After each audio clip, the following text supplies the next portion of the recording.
The Lewis Army Museum has been operating out of this building for 50 years, and nearly 40,000 visitors come to the museum each year. But now it's on a list of museums that could be shut down by the Army. It was just like a gut punch. The Lewis Army Museum is filled with Washington and military history. So if you were in the Army and you were going to Vietnam or coming back, you had to process through Fort Lewis or Oakland. Retired Lieutenant Colonel and former museum director Eric Flint says it's important for training soldiers and to the public. We tell the Army story and the Army tells America's story. But the museum is now one of 29 that could be closed down by the U.S. Army Center for Military History, citing a focus on directing resources to military readiness and lethality, which means causing death. That's part of what's disheartening is these are decisions, and this focus on lethality is really superficial and honestly juvenile for a military professional to not recognize the importance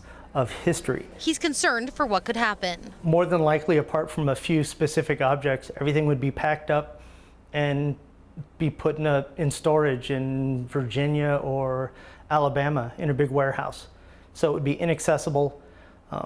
We would just lose all of this. The center says maintenance and staffing are issues at the museums, but volunteers at the Lewis Army Museum say those aren't problems here. They don't seem to match up with what we experience here, so we're not quite sure why we're on the chopping block. State Representative Mari Levitt lived on Fort Lewis as a child. She plans to send a letter to the Department of Defense with other leaders. To close it at a time where we are struggling with recruitment and retention of our soldiers just doesn't make sense in the criteria in which they've mentioned as to focus on lethality. You got to focus on the foundation of the soldiers who are going to be fighting. I just hope that the Army reconsiders when they see the value of the museum to the Army, and I think that's what's being missed. It is unknown when a decision will be made about the Lewis Army Museum, but the impacted museums are set to be closed by 2029. The museum is open to the public Wednesday through Friday. At Joint Base Lewis-McChord, Connor Board, King 5 News.